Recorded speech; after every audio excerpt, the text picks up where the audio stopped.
بسم اللہ الرحمن الرحیم۔ حضور پاک صلی اللہ علیہ وآلہ وسلم کی 7 وصیتیں۔ حضرت ابو ذر غفاری رضی اللہ تعالیٰ عنہ نے دربار رسالت میں عرض کیا، یا رسول اللہ، آپ مجھے کچھ وصیتیں فرمائیں۔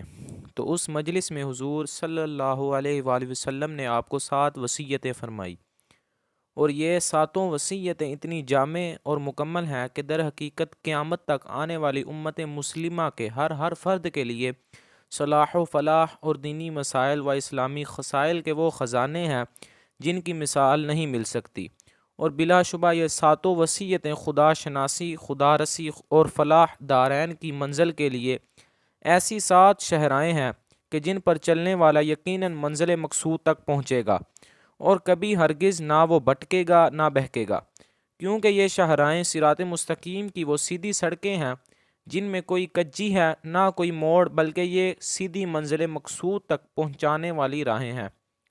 اب ان 7 وصیتوں کا خلاصہ ملاحظہ فرما کر ان پر عمل کی کوشش فرمائیے۔ خداوند کریم عز و جل ہم آپ اور سب مسلمانوں کو اس کی توفیق عطا فرمائے، آمین۔ نمبر 1، خدا سے ڈرنا، تقوی اور خوف الہی۔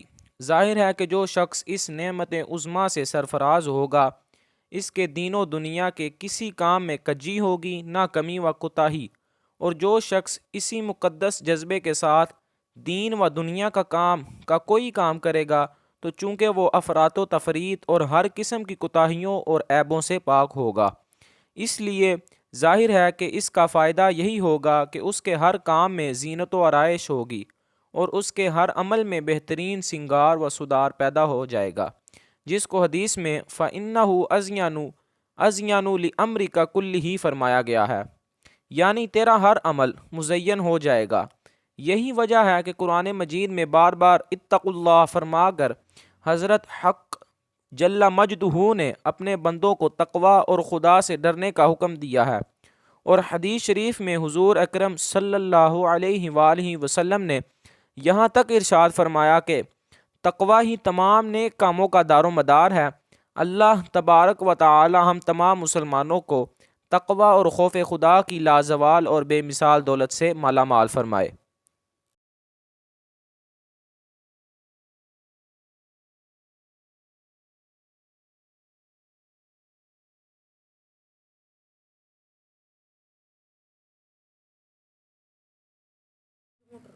تلاوت قرآن حکیم و ذکر الہی۔ تلاوت قرآن مجید کا اجر و ثواب کتنا بلند و بالا ہے، اس سے تقریباً ہر مسلمان اچھی طرح واقف ہے۔ اس کے فوائد و منافع میں سے اس حدیث میں حضور سید المرسلین صلی اللہ علیہ وآلہ وسلم نے خاص طور پر 2 فائدوں کا ذکر فرمایا ہے۔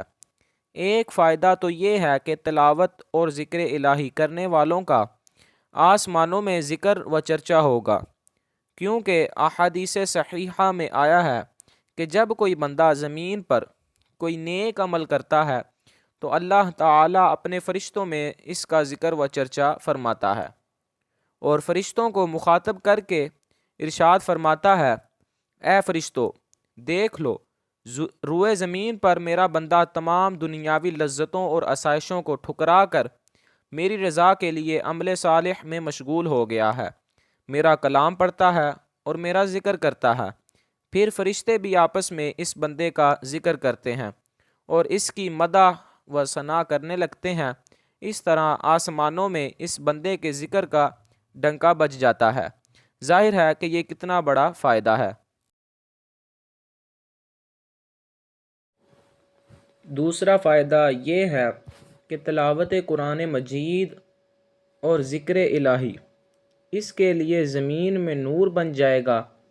اس کا مطلب یہ ہے کہ اس کی آنکھوں میں ان دونوں نیک عملوں کی بدولت ایک ایسا ایمانی نور پیدا ہوگا کہ روئے زمین میں بے شمار چھپی ہوئی قدرت کی نشانیاں اس کی نگاہوں کے سامنے منور اور روشن ہو جائیں گی، اور وہ کائنات کے ذرے ذرے میں قدرت خداوندی اور اس کی ربوبیت کی تجلیوں کا نظارہ کرے گا۔ اس طرح وہ بہت جلد واصل الی اللہ ہو جائے گا۔ یہی وہ مضمون ہے کہ جس کو حدیث میں حضور صلی اللہ علیہ وآلہ وسلم نے ان لفظوں کے ساتھ ارشاد فرمایا فَإِنَّهُ ذِكْرٌ لَكَ فِي السَّمَاءِ وَنُورٌ لَكَ فِي الْأَرْضِ، یعنی تلاوت اور ذکر الہی سے آسمان میں تمہارا ذکر ہوگا اور زمین میں یہ تمہارے لیے نور بنے گا۔ تیسری، طویل خاموشی۔ تیسری وصیت حضور اکرم صلی اللہ علیہ وآلہ وسلم نے یہ ارشاد فرمائی کہ باتیں کرو اور قدرت خداوندی اور اس کی شان ربوبیت میں غور و فکر کرتے ہوئے تفکر و تدبر کے ساتھ دیر تک خاموش رہا کرو۔ اس عمل کے بہت سے فوائد میں سے حضور اکرم صلی اللہ علیہ وآلہ وسلم نے اس حدیث میں 2 جلیل القدر فائدوں کا ذکر فرمایا۔ اولاً یہ کہ خاموشی شیطان کو پھٹکارنے والی چیز ہے۔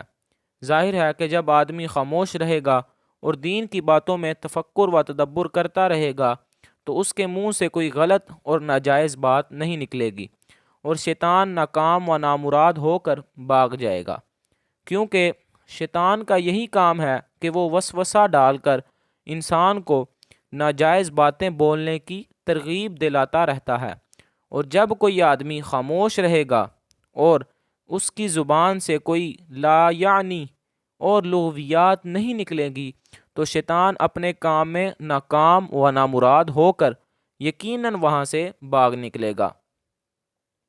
ثانیاً یہ کہ جب آدمی اپنے دین میں اور دین کی باتوں میں غور و فکر کرنے میں خاموشی کے ساتھ مشغول رہے گا اور دنیاوی بات چیت میں مشغول نہ رہے گا تو دین اور دینی باتوں کے سوچنے اور سمجھنے اور ان پر عمل کرنے کے منصوبے بنانے کا خوب موقع ملے گا۔ اس طرح خاموشی دین کے کاموں کے لیے بلا شبہ اور یقیناً مددگار ثابت ہوگی۔ اسی مضمون کو حدیث میں اس طرح بیان فرمایا گیا ہے فَإِنَّهُ مُطْرِدَةٌ لِلشَّيْطَانِ وَعَوْنٌ لَكَ فِي أَمْرِ دِينِكَ، یہ طویل خاموشی شیطان کو بہت زیادہ پھٹکارنے والی چیز ہے اور یہ تمہارے دینی کاموں میں تمہارے لیے مددگار بھی ہوگی۔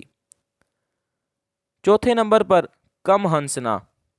زیادہ ہنسنے کے 2 نقصان اس حدیث میں حضور سید عالم صلی اللہ علیہ وآلہ وسلم نے بیان فرمائے ہیں کہ ایک یہ کہ زیادہ ہنسنے سے دل مردہ ہو جاتا ہے اور دوسرا یہ کہ چہرے کا نور برباد و غارت ہو جاتا ہے۔ ظاہر ہے کہ ہنسی کی کثرت اسی وقت ہوگی جب دل خوف الہی اور یاد خداوندی سے غافل ہوگا، اور یہی دل کی موت ہے، اور جب دل میں عبادتوں کی وجہ سے نورانیت پیدا ہوتی ہے تو چہرے پر بھی نور کا ظہور ہوتا ہے۔ یہی وجہ ہے کہ نیک بندوں کے چہروں پر ایک خاص قسم کا نور اور ایک طرح کا نورانی جمال محسوس ہوتا ہے، اور جب دل مردہ اور بے نور ہو جائے گا یقیناً بلا شبہ چہرے کی ایمانی رونق اور نورانیت برباد و غارت ہو جائے گی۔ اس لیے اس حدیث میں ارشاد فرمایا گیا فَإِنَّهُ يُمِيتُ الْقَلْبَ وَيَذْهَبُ بِنُورِهِ وَجْهِكَ، یعنی زیادہ ہنسنا دل کو مردہ کر دیتا ہے اور چہرے کے نور کو غارت کر دیتا ہے۔ پانچویں، حق گوئی۔ ہر جگہ، ہر موقع اور ہر معاملہ میں اعلانیہ بات کہہ دینا یہ ایک مومن کامل کا ایسا ترہ امتیاز اور اتنا بلند پایا ایمانی جوہر ہے کہ ایک حدیث میں حضور اکرم صلی اللہ علیہ وآلہ وسلم نے ارشاد فرمایا کہ افضل الجہاد کلمۃ حق عند السلطان الجابر، ظالم بادشاہ کے سامنے حق بات بول دینا جہاد کی افضل و اعلیٰ قسم ہے۔ چنانچہ حضرت عمر فاروق رضی اللہ تعالی عنہ اس خصلت میں بہت ممتاز تھے۔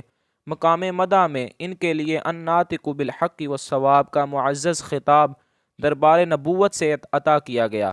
اسی لیے اس حدیث میں 5ویں نصیحت یہ بیان کی گئی کہ قل الحق وان کان مرا، یعنی حق بات کہہ دینی چاہیے اگرچہ وہ تلخ اور کڑوی ہی کیوں نہ ہو۔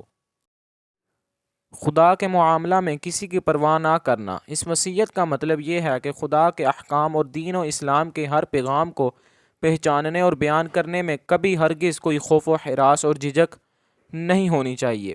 نہ کسی کے طعن و تشنیع اور کسی کی لعنت و ملامت کی پرواہ کرنی چاہیے۔ حلال کو حلال، حرام کو حرام، برے کو برا، اچھے کو اچھا، کافر کو کافر، بد مذہب کو بد مذہب، فاسق کو فاسق، بلا تردد اور بلا خوف و خطر کہنا چاہیے۔ اس معاملہ میں ہرگز کسی کے برا بلا کہنے کی پرواہ نہیں کرنی چاہیے۔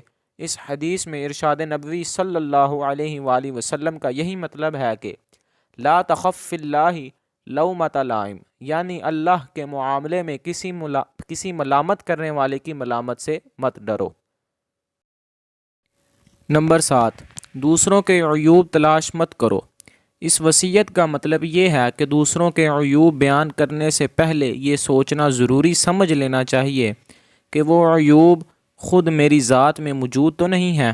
اگر بالفرض اپنی ذات میں وہ عیوب ہوں تو پھر ہرگز یہ جائز نہیں ہے کہ دوسروں کے ان عیبوں کو ڈھونڈ کر ان کا چرچا کریں اور خود اپنے نفس کی اصلاح نہ کریں، بلکہ ضروری ہے کہ پہلے خود اپنے عیبوں کی اصلاح کر لیں، پھر دوسروں کے عیبوں پر اصلاح کی نیت سے نظر ڈالیں۔ اللہ تعالی ہمیں نبی اکرم صلی اللہ علیہ وآلہ وسلم کی تعلیمات پر صحیح معنی میں عمل کرنے کی توفیق عطا فرمائے، آمین۔